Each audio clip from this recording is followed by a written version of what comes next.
조정민 목사님의 왜 분노하는가라는 책에 보면 남아메리카에 위치하고 있는 아르헨티나와 칠레 이 두 국가 간의 분쟁 이야기가 써 있어요.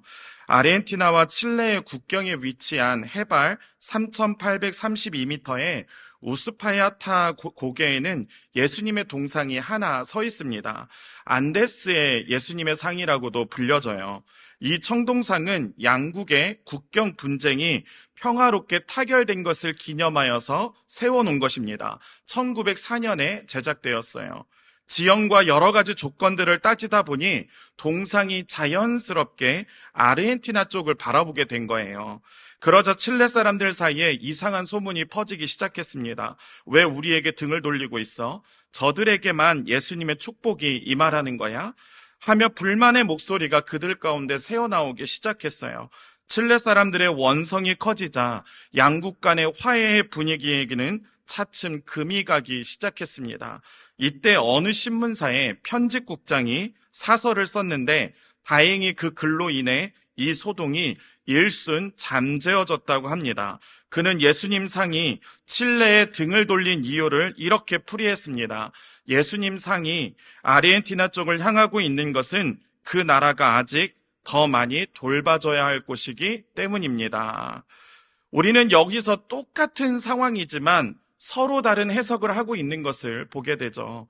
칠레 사람들의 해석과 편집장의 해석이 바로 그것입니다.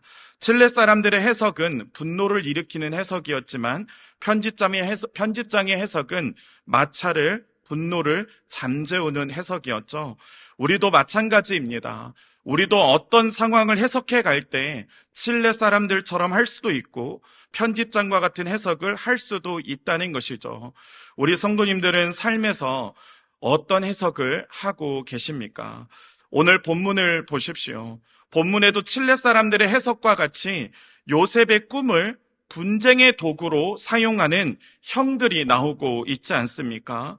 요셉의 꿈을 하나님의 계시로 받아들이느냐, 아니면 이것을 분쟁의 도구로 바라보느냐는 해석의 차이입니다. 만약 형제들 중에 한 명이라도 요셉의 꿈은 요셉에게 주어진 꿈이고 이 꿈은 하나님의 계시야, 우리는 이 계시를 잘 해석해야만 해라는 이런 말을 누군가가 해주었다면 그들은 다른 해석을 할 수 있지 않았을까요? 하지만 그들은 요셉의 꿈을 하나님의 계시가 아닌 자신들을 무시하는 요셉의 꿈으로 받아들이게 된 것이죠. 이 해석은 결국 요셉은 우리 중에 있어서는 안 되는 사람이라는 결론으로 치닫게 됩니다. 본문 25절을 보십시오. 저는 이 구절을 읽을 때면 등골이 오싹할 정도예요. 그들이 앉아 음식을 먹다가, 이거는 액션 느와르 장르에나 나올 법한 연출이 지금 일어나고 있지 않습니까? 요셉은 지금 구덩이에서 울고 불고 살려달라고 애원하고 있는데 그 피부치 형제들은 지금 그 곁에서 무엇을 하고 있어요? 음식을 먹고 있어요. 아무런 일도 일어나지 않은 것처럼 평소대로 음식을 먹고 있는 것이죠. 인간의 잔인함과 인간의 잔혹함이 얼마나 대단한지를 지금 여기서 표현해주고 있는 것이죠. 이것은 비단 요셉의 형제들에게만 속한 이야기가 아닙니다. 우리도 교회에서 충분히 경험할 수 있다는 것이죠. 똑같은 상황을 듣고 보고 경험하지만 어떤 사람들은 요셉과 야곱처럼 해석하지만 어떤 사람들은 요셉의 형들처럼 해석하기 때문이죠. 그런데 계속해서 요셉의 형들처럼 해석을 한다면 결국 누군가는 채색옷이 벗겨지고 구덩이에 던져지게 된다는 것입니다. 그렇게 교회 안에서도 어떤 상황을 듣고 볼 때 우리 안에 일어나야 하는 해석이 있는데 그 해석은 무엇이냐면 요셉과 야곱처럼 하나님 안에서 해석해 가야 한다는 것이죠. 창세기 37장 11절 말씀을 우리 함께 같이 읽어보겠습니다. 그의 형들은 시기하되 그의 아버지는, 아멘. 야곱은 요셉의 형제들과 똑같이 요셉의 꿈을 들었지만 그는 지금 다른 해석을 가지고 있어요. 그 다른 해석을 가졌다라는 증거가 무엇입니까? 요셉의 형들은 시기했지만 야곱은 그 꿈을 어떻게 했어요? 마음에 간직해 두었더라라고 하고 있습니다. 여기서 간직해 두다라는 이 단어는 지키다, 보존하다, 세심히 보다라는 뜻을 가지고 있어요. 다시 말해서 야곱은 여러 번 자신도 꿈을 통해 하나님의 계시를 경험해 보았기에 그냥 지나치지 않고 세심히 보고 신중하게 그것을 마음에 담았다는 내용입니다. 야곱은 자녀들처럼 그 꿈을 대하지 않았습니다. 그 이유는 자녀들과 다른 해석을 가지고 있었기 때문이죠. 이처럼 해석은 우리의 삶에 불어오는 고난을 바라보는 관점에도 너무나 필요합니다. 삶의 고난을 우리가 어떻게 해석하냐에 따라 우리의 삶에도 의미가 있다가 또한 의미가 없어지기도 하기 때문이죠. 본문에서 요셉은 말 그대로 인생의 막장 드라마를 경험하고 있습니다. 형들에게 버림을 당하고요. 살해 위협을 당했고요. 형들은 잔인한 미소를 띠며 그 옆에서 음식을 즐기고 있습니다. 이런 사건이 진행되고 있을 때 창세기를 기록한 모세는 한 가지의 흐름을 이어갑니다. 본문 25절 하반절에 보면 이렇습니다. 눈을 들어 본즉 한 무리의 이스마엘 사람들이 길르앗에서 오는데 그 낙타들의 향품과 유향과 모략을 씻고 애굽으로 내려가는지라. 자, 지금 25절에서 이스마엘 사람들이 갑자기 출현하고 있어요. 이 길르앗이라는 지역은 도단에서 북동쪽에 위치해 있는 곳입니다. 그렇다면 이 사람들은 길르앗에서부터 남서쪽으로 지금 애굽 방향으로 내려가고 있는 것이죠. 그 이유는 애굽 바로의 궁에 향품과 유향 그리고 모략을 팔기 위해서입니다. 따라서 이들은 누구냐? 무역상들이었어요. 또한 유목민들이기도 했습니다. 다시 말해서 유목 집단 중에 무역을 담당하는 사람이었던 것이죠. 그런데 이들이 이스마엘 사람이라고 불렸던 이유는 당시 이스마엘 사람들이 남부 팔레스틴 지역의 유목민들 가운데 가장 두드러진 민족이었기 때문이에요. 자, 그러면 우리 여기서 한 가지를 해결하고 가야 됩니다. 그게 뭐냐면 36절에 보면 그 36절에서는 미디안 사람들이라고 기록하고 있기 때문이죠. 왜 25절에서는 이스마엘 사람들이라고 말해놓고는 36절에서는 미디안 사람들이라고 말하고 있을까요? 25절과 36절은 서로 다른 민족을 기록하고 있는 것일까요? 지금 여기에서 성경 기자가 활용하는 것은 무엇이냐면 서로 다르게 기록한 이유는 같은 것을 서로 다르게 표현한 것입니다. 이스마엘 사람들은 당시 애굽으로 오가는 모든 아라비아의 상인들을 통칭해서 부르는 말이었어요. 모두를 다 이스마엘 사람들이라고 부른 거예요. 그러나 미디안 사람은 그 중에서 더 구체적인 민족을 말해주는 것이죠. 자, 그런데 이런 이스마엘 사람들이 지나가고 있는 그때에 유다가 형제들에게 제안을 합니다. 요셉을 그들에게 노예로 넘기자는 제안이죠. 분명히 최고 고참형인 르우벤이 그 요셉에게 손을 대지 말자라고 말을 할 때는 형제들이 반응하지 않았어요. 그런데 유다가 형제들에게 제안을 하자 형제들이 유다의 말에 반응을 합니다. 이것은 무엇을 이야기하냐면 모세는 지금 창세기를 기록해 가면서 유다를 부각시켜주고자 한 것이에요.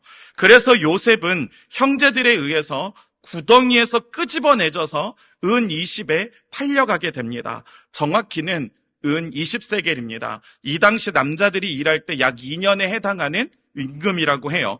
이것은 당시 남자 노예의 평균적인 가격이었습니다. 형제들은 지금 인신매매를 저지른 거예요. 본문 28절 말씀에 보면 이렇습니다.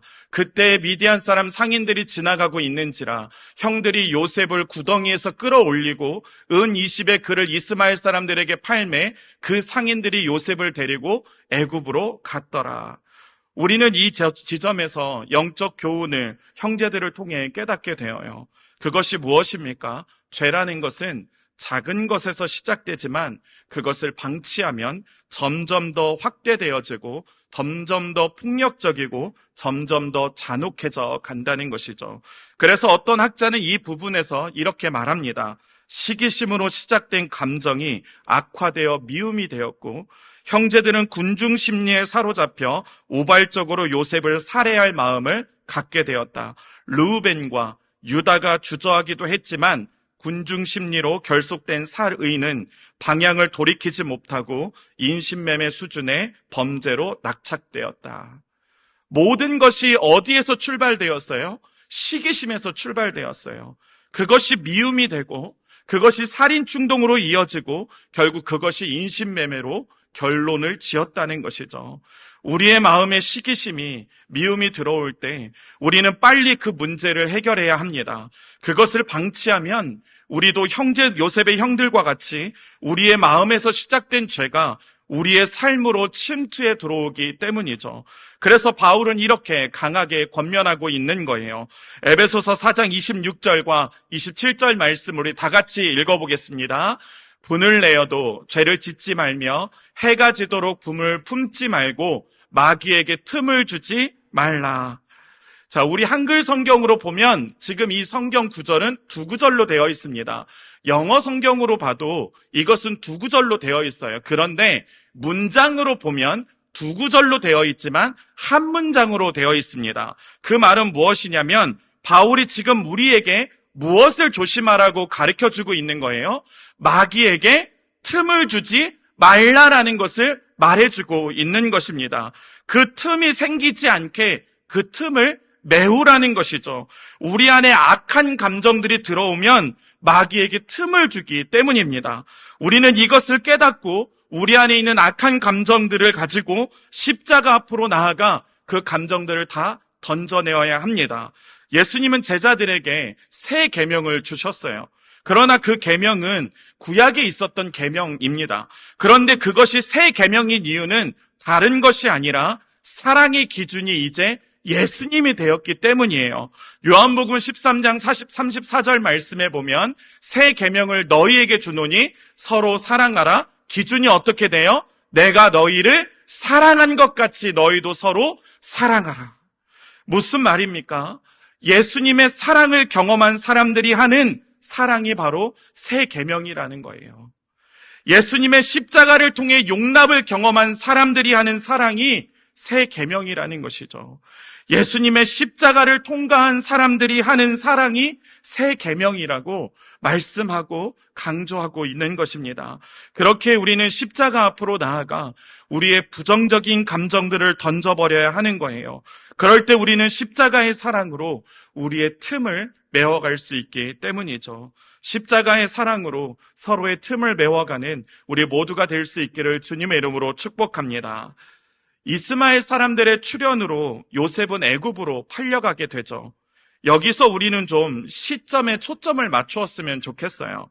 성경 기자는 모세는 지금 우리의 시선을 어디론가 지금 이끌어가고 있습니다. 요셉을 둘러 벌어지고 있는 여러 정황들 속에서 우연처럼 보이는 사건들 속에 우리로 하여금 하나님의 작은 움직임을 보게 하고 있는 것이죠. 그것이 무엇입니까? 이 부분을 한 학자는 이렇게 말합니다. 요셉이 형들을 곧바로 찾지 못해 시간이 지체됨으로써 요셉과 미디안 상인들이 정확한 시간에 조우하게 되었고, 유다가 미디안 상인을 목격한 순간 그의 머리에 떠오르는 새로운 아이디어가 요셉의 목숨을 부지하게 만들어 결국 요셉의 꿈은 현실이 된다. 여기서 우리는 한 가지를 짚고 가야 해요. 원래 형들은 요셉을 죽이고 싶어 했습니다. 자, 그런데 르우벤의 개입으로 그러지 못했죠. 하지만 르우벤이 자리를 비운 그 사이에 형제들은 얼마든지 요셉을 죽일 수 있었습니다. 하지만 그들은 요셉을 죽이지 않았어요. 게다가 아무리 미디안 상인들을 보게 되었다고 해도 그들에게 팔려는 생각은 어떻게 하게 되었을까요? 무엇보다도 어떻게 그 시간에 절묘하게 미디안 상인들은 그곳을 지나가게 되었을까요? 조금만 시간이 맞지 않았어도 요셉은 팔리지 않았을 거예요. 도리어 그의 생명이 더 위협당했겠죠. 그리고 무엇보다도 요셉이 애굽으로 팔려간 그곳은 다름 아닌 애굽 왕, 최고의 권력자 바로 밑에 있었던 친위대장 보디발의 집이었다는 것은 기가 막힌 역사 아닙니까? 본문 36절을 우리 함께 읽어가겠습니다. 그 미디안 사람들은 그를 애굽에서 바로의 신하 친위대장 보디발에게 팔았더라. 사실 이렇게 구절을 읽어나가면 그렇구나라고 이해가 될 수 있겠지만 요셉의 관점으로 보면 사실 요셉은 지금 자신이 당하는 모든 고난을 해석할 여지도 없었어요. 고난에 고난이 겹겹이 쌓여가서 자신에게 몰려오고 있었기 때문이죠.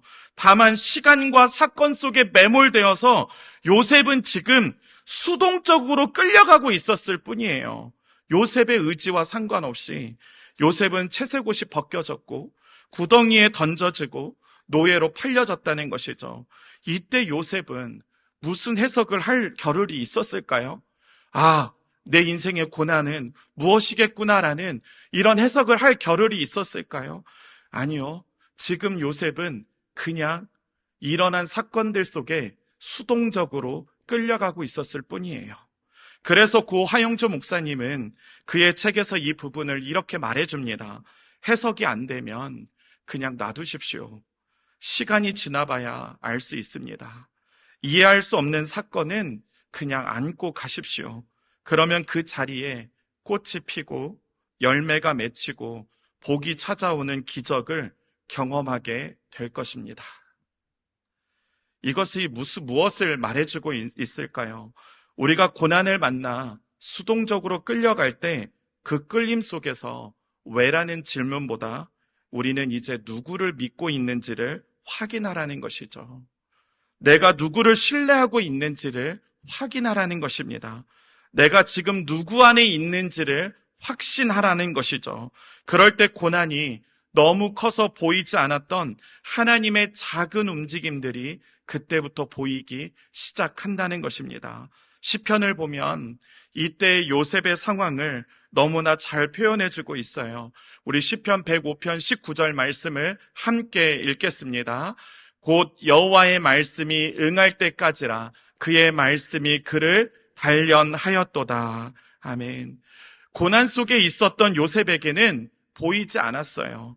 요셉을 향한 하나님의 계획이 지금 이 말씀에 담겨 있었지만 당시 고난 속에 있는 요셉에게는 이 말씀이 보여지지 않았어요. 고난의 시간 속에 담긴 하나님의 경륜을 요셉은 다 볼 수 없었어요. 그러나 시편 기자가 지금 우리에게 말해주고 있는 것은 무엇이냐면 고난의 소용돌이 속에 있는 우리에게 왜라는 질문이 아니라 우리에게 너무나 당연한 외침이지만 이제는 그 왜라는 질문에서 누구에게로의 전환을 이어가야 할 때라고 말해주고 있는 것이죠. 그럴 때 우리는 고난 속에서 펼쳐지고 있는 우리의 삶 속에 펼쳐지고 있는 하나님의 작은 움직임들을 이제 우리의 눈으로 보는 영적인 눈이 열리게 된다는 것입니다.